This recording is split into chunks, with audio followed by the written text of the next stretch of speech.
Vamos ya a la última ponencia de esta primera parte del programa. El título es Extracción y conservación con polímeros de silicona de materiales orgánicos en yacimientos arqueológicos submarinos.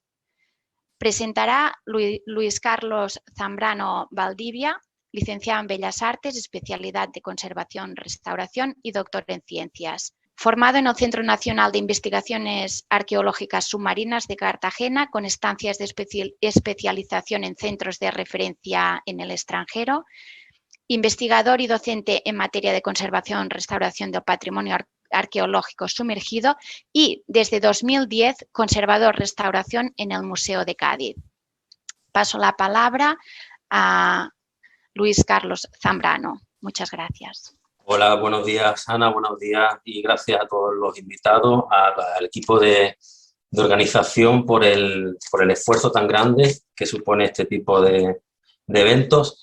Y sin más dilación paso a hablar de esta ponencia que, como veis en el título, es una ponencia que versa sobre una metodología, por lo cual pienso que tiene un buen encaje dentro de este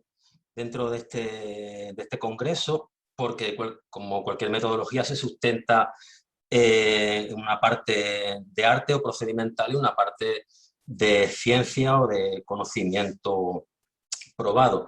Entonces, bueno, este es el tema de la charla. No obstante, antes de entrar en materia, sobre la metodología que voy a tratar de condensar en estos 25 minutos de una forma accesible, no puedo dejar de poner en contexto cuál es el problema y dónde nos encontramos. El patrimonio cultural subacuático es un patrimonio cultural que a la sociedad le llega de una manera, bueno,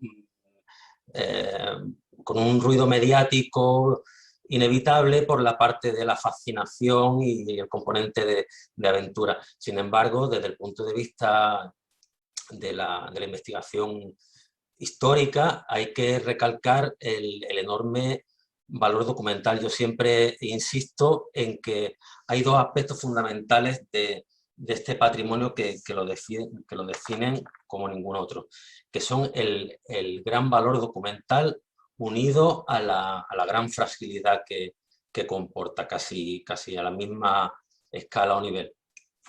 El valor documental, bueno, solamente por dar una breve pincelada, bueno, los yacimientos subacuáticos, hay muchas tipologías, lógicamente, pero el más habitual, que es el pecio, cuando están conservados, son auténticas cápsulas del tiempo, inalteradas, en las cuales es fácil encontrar pues un sinfín de evidencias históricas que nos hablan de la vida de una comunidad de personas en un momento determinado.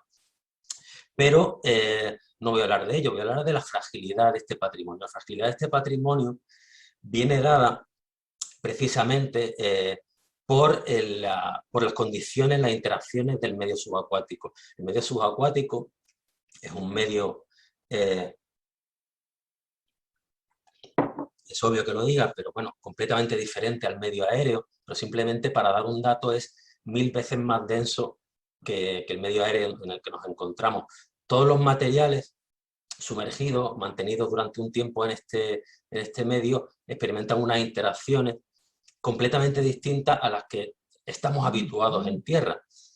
Ello da lugar a unos problemas de conservación importantes cuando procedemos, como vemos aquí en esta imagen de la derecha, a la extracción de los materiales. La transición entre el medio acuático y el medio aéreo va a producir una cantidad de riesgos que ahora vamos a ver, y son precisamente en los que se centra la metodología que yo voy a explicar.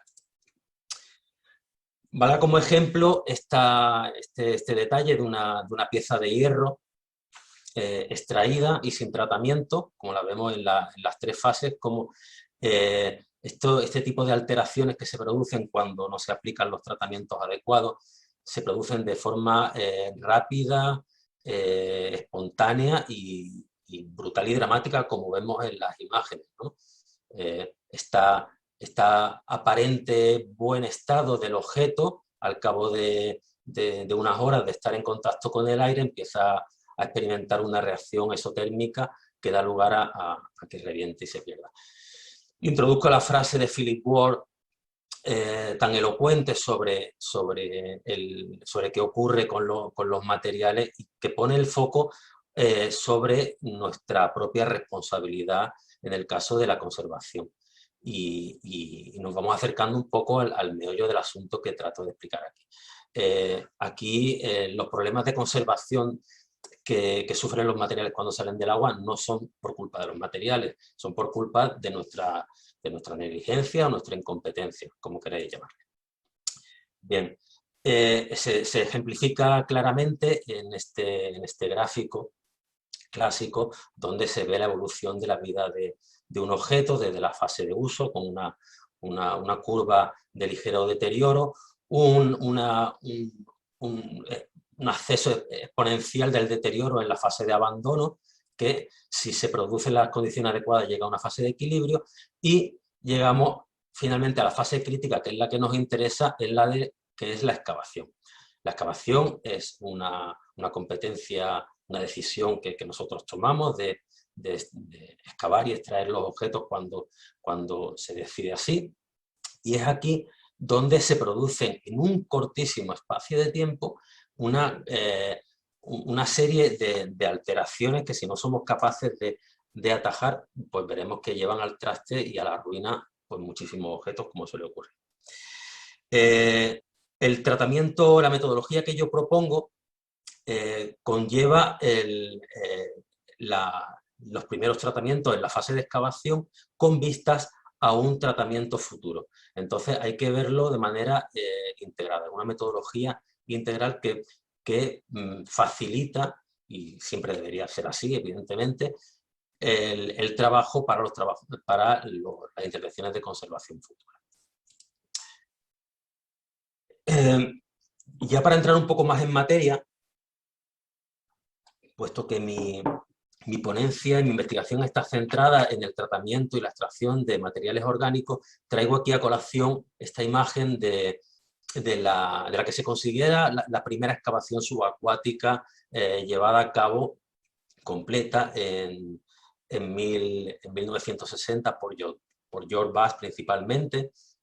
También participaban Frederic Dumas y Throckmorton en Cabo Gelidonia. Aquí aparece, esto que vemos aquí, bueno, aparecieron unos restos de un barco de la edad del bronce impresionante, pero entre la documentación gráfica se constata la existencia de una cesta de esparto, de fibras vegetales. Estos son sin duda esos materiales orgánicos más frágiles a los que nos podemos enfrentar en una excavación. Tengo que decir que esta cesta que vemos aquí, esta cesta que seguramente llevaba mineral, desapareció completamente por los problemas de que en aquella época pues todavía no se tenía la metodología para hacerlo. Pero debo decir que, por desgracia, esto sigue ocurriendo, porque hay determinados materiales que no se sabe o no se quiere tratar adecuadamente. Por mi parte, yo comencé a trabajar bueno, tuve la suerte y la responsabilidad de comenzar a trabajar en 1993, recuerdo, en el barco fenicio de Mazarrón. Aquí vemos cómo aparecen unos ejemplos de estos materiales. Estas piezas que vemos aquí son fragmentos de cabo de fibras torcidas de un barco del siglo VII a.C., casi 3000 años de antigüedad enterrado. Quiero decir que esto que vemos aquí es un efecto completamente ilusorio. Siempre se lo digo a mis alumnos cuando les doy clase de esta materia. Digo, bueno, esto que veis aquí, que aparentemente parecen unas cuerdas en buen estado, no lo son. Esto requiere un tratamiento de excavación que en su momento se llevó a cabo de forma pormenorizada, con unas medidas excepcionales para controlar, en este caso aquí vemos cómo se controla la succión del aire para poder ir retirando poco a poco ese aire, de ese vacío que nos ayuda a quitar la arena que cubre el material. Pero bueno, y en este caso, pues aquí comenzamos a aplicar esta metodología con polímeros sintéticos de silicona para extraerlos. Simultáneamente, lo más espectacular y lo más conocido fue la extracción del barco. Aquí vemos la parte del barco 1 de Mazarrón. El barco 2, debo decir que sigue todavía ahí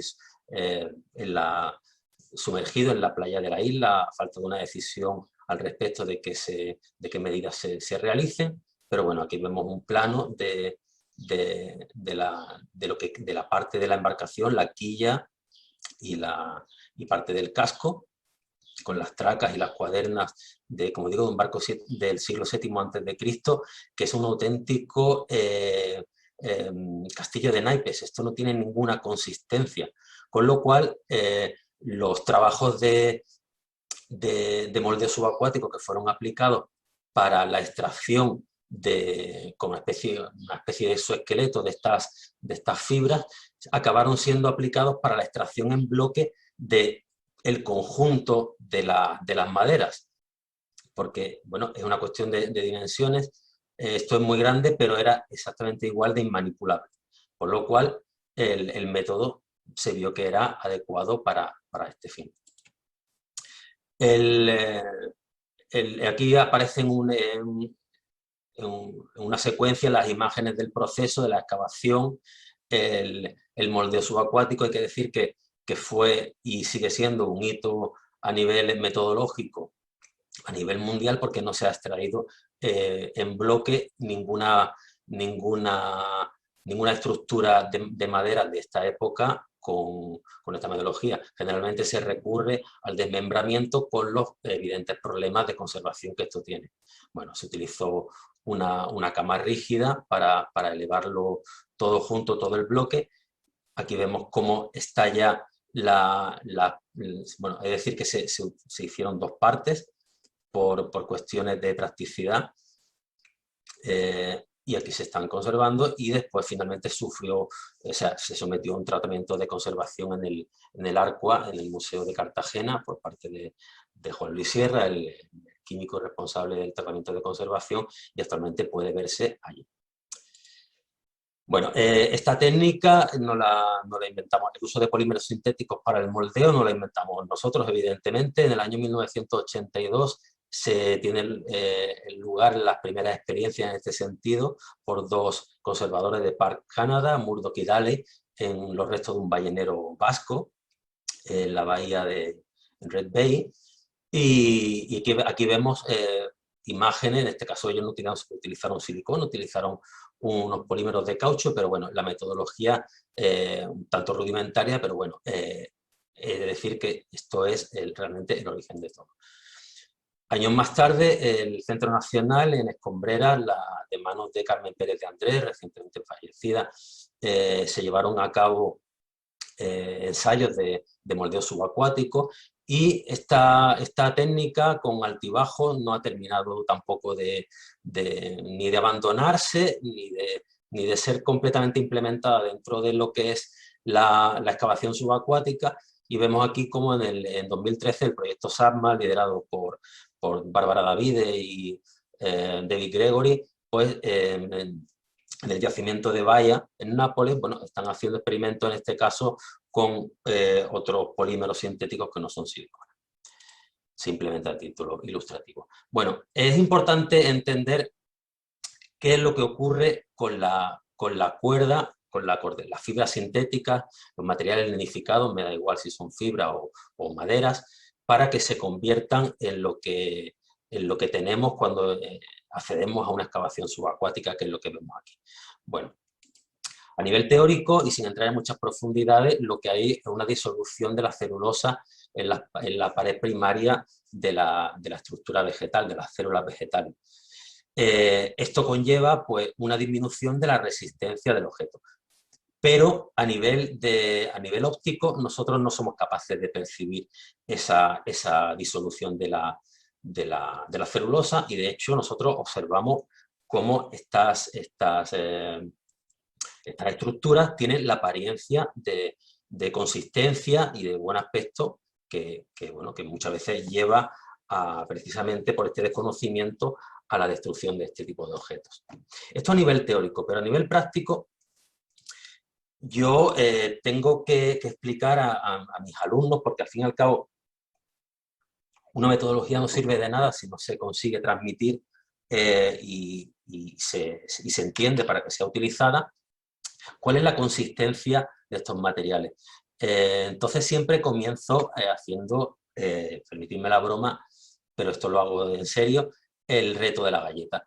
Ponemos una galleta dentro de un plato, ponemos agua y pasado unos segundos les pido que intenten extraer esa galleta sin deformarla ni destruirla. Bueno, no podéis imaginar lo que ocurre, ¿no?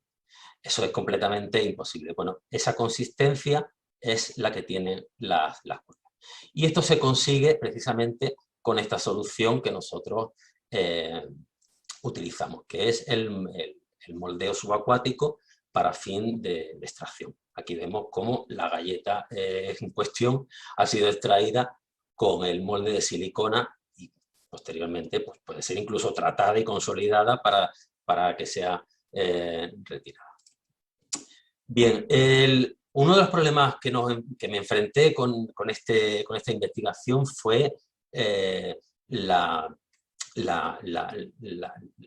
problemas terminológicos y a la hora de clasificar este tipo de deterioro, porque es un material susceptible de ser fracturado, de ser erosionado y de ser aplastado. Digamos que lo combina todo, por eso en las publicaciones al final acordé en llamarlo, me permití la licencia de llamar a este tipo de materiales súper frágiles, más que nada porque creo que resulta elocuente de la problemática que conlleva. Un problema que me encontré a la hora de comenzar la investigación en esta materia fue la escasez de material que tenía, aparte de por motivos éticos, para experimentar. Cualquier experimentación científica que se precie necesita contar con una batería de probeta, una población de ensayos sobre la cual hacer los experimentos, que encima esté suficientemente, que sea homogénea y que esté suficientemente bien caracterizada. Por eso, al final, no tuve más remedio que dedicar gran parte de la investigación a crear un método de envejecimiento artificial para crearme esas propias probetas donde experimentar. Entonces aquí vemos básicamente rápidamente el proceso de envejecimiento artificial en estas cápsulas. Lo de la cápsula es simplemente porque una vez envejecida la probeta no es manipulable, entonces solamente podemos manipularla a través de una probeta. Aquí vemos también muy rápidamente explicado el tratamiento con ácido sulfúrico al 50% y sometido a calentamiento en temperatura de acuerdo a un tiempo para buscar un grado de deterioro pretendido. Bueno, una neutralización del ácido, lo cual al final básicamente lo que nos permite obtener muestras artificialmente envejecidas. Pero estas muestras había y es necesario caracterizarlas para que nos sirvan.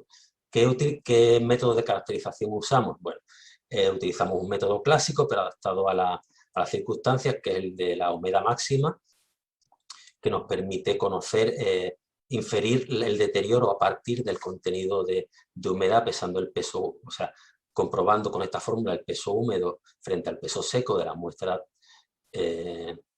envejecida, y también un ensayo que en este caso creé de forma nueva, que es un índice para conocer con un peso tarado la resistencia a la deformación por presión.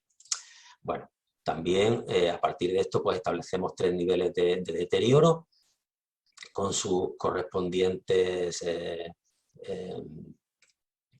datos numéricos de deterioro, como digo, y esto también pues, va acompañado de una documentación óptica que nos permite ver los niveles de deterioro a nivel microscópico.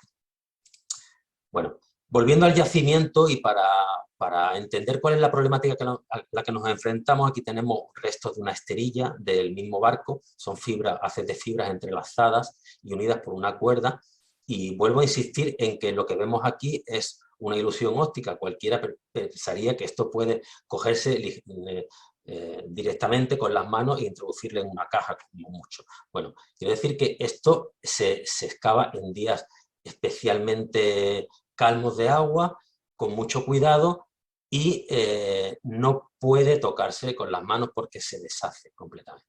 Entonces, la técnica utilizada, nuevamente, insisto, fue la del moldeo con silicona, que vemos en el esquema cómo se hace. Primero una capa de silicona, después un exoesqueleto rígido con resina de poliéster, que permite sacarlo, girarlo, darle la vuelta e introducirlo en un recipiente que a su vez es cubierto con arena para poder subir a superficie sin riesgo.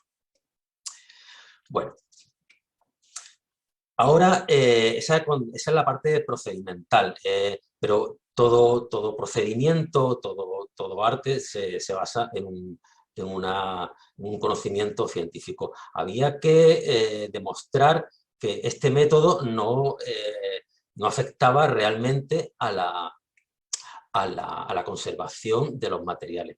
Para ello nos marcamos dos objetivos, dos goals, como se dice en inglés, que eran la cubrición óptima y la mínima afectación del material que se moldeaba, porque incluso el hecho de plasmar la silicona encima era un riesgo añadido y había que comprobar que realmente eso funcionaba de verdad. Para ello, aquí intento que se entienda con estos gráficos, cuando nosotros aplicamos una alta presión con una alta viscosidad de silicona, lo que hacemos es aquí aplastar, de hecho, esos materiales tan frágiles. Por eso había que evaluar qué tipo de presión permiten los materiales y qué niveles de viscosidad máximo en función del deterioro son los permitidos.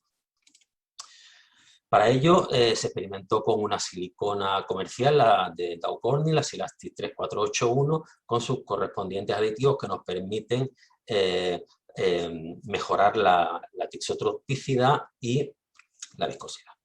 Bueno, distintos ensayos... 4 minutos. Vale, perfecto, Ana. Distintos ensayos nos permiten conocer los niveles de presión para saber exactamente cuál es la fuerza con la que estamos incidiendo.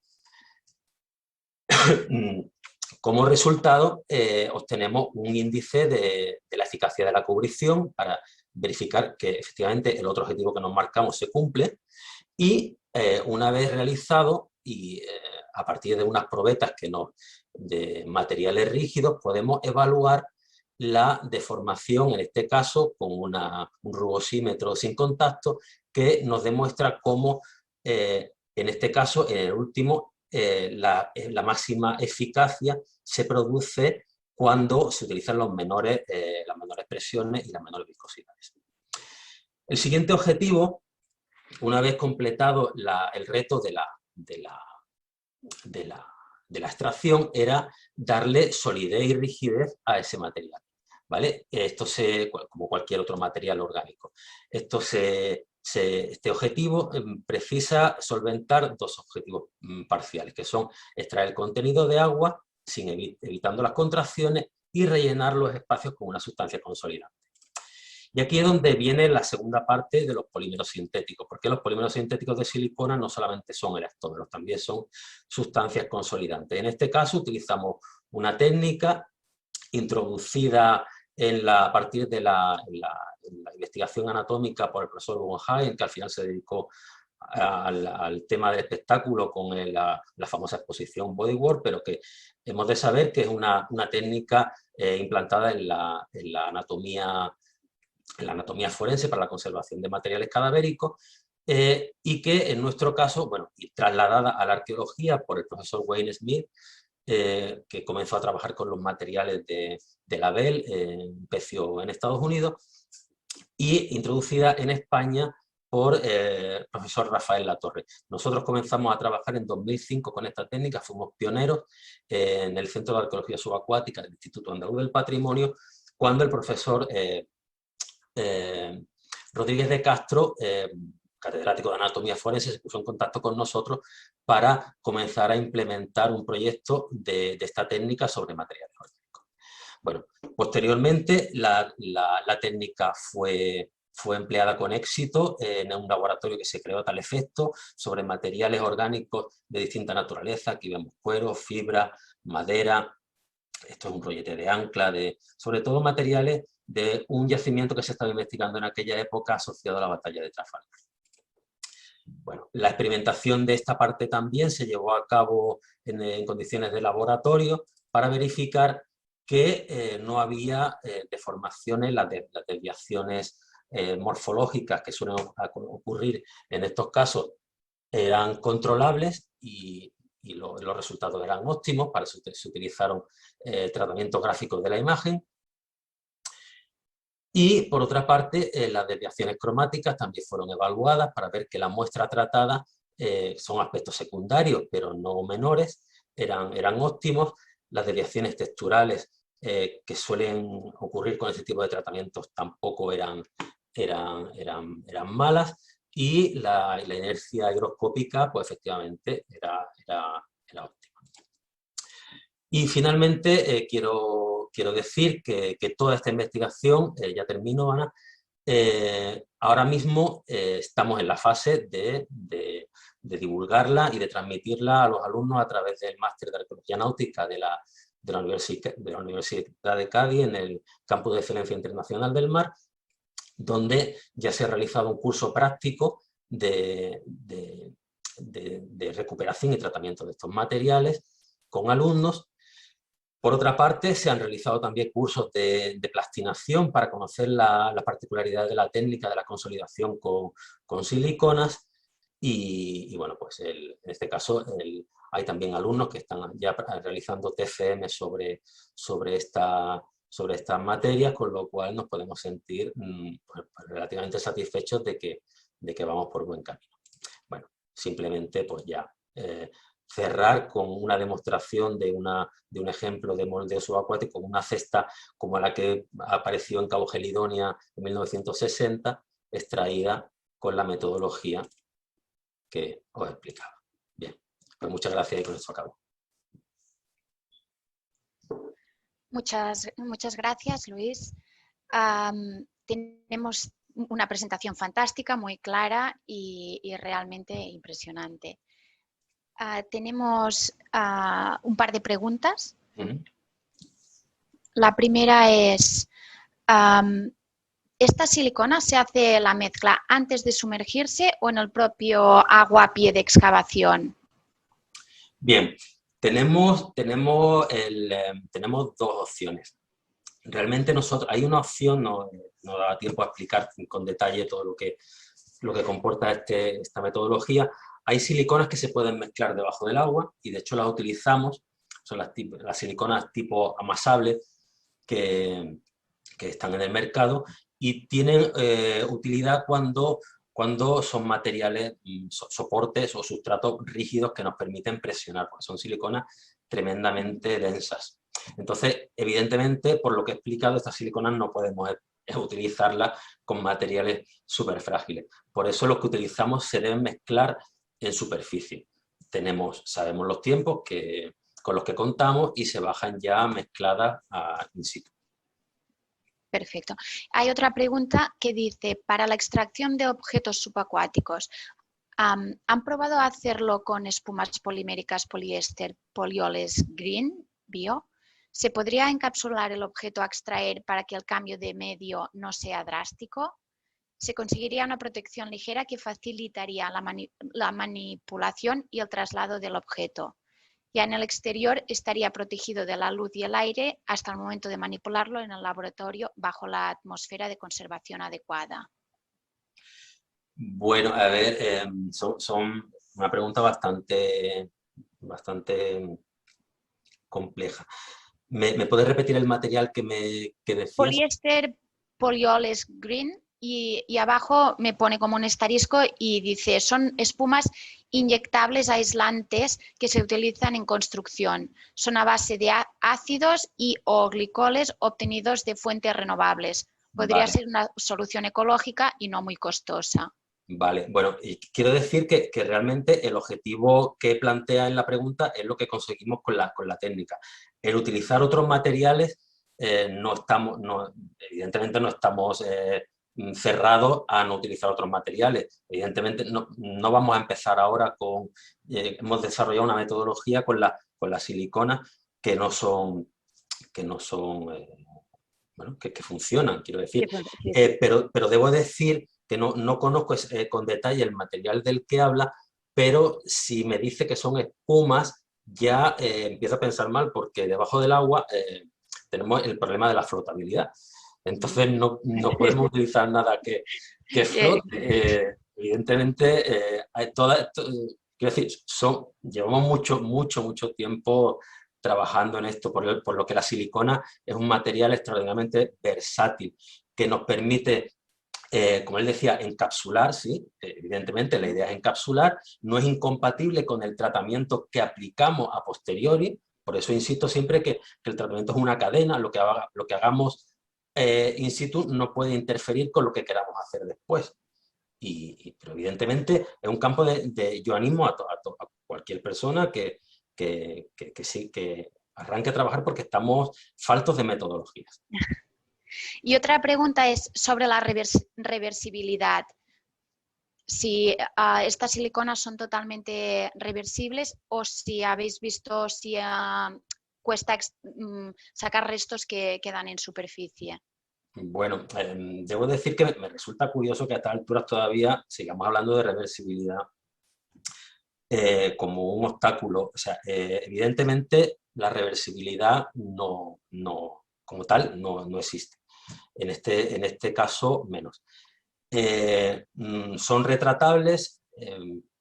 Sí, son retratables, pero yo quiero poner el foco en la problemática. No estamos hablando de materiales normales, estamos hablando de materiales que si no se extraen de esta manera y si no se conservan con el mejor tratamiento disponible, los perdemos definitivamente. Entonces, la tesitura a la que nos enfrentamos es aplicar el mejor tratamiento, a pesar de que no sea reversible, como decía la pregunta, o perderlo de forma definitiva. Otra opción es optar, como recomienda UNESCO, por la conservación in situ, pero cuando se decide la excavación y la extracción, yo creo que hay que utilizar el tratamiento que más garantías de conservación nos ofrezca.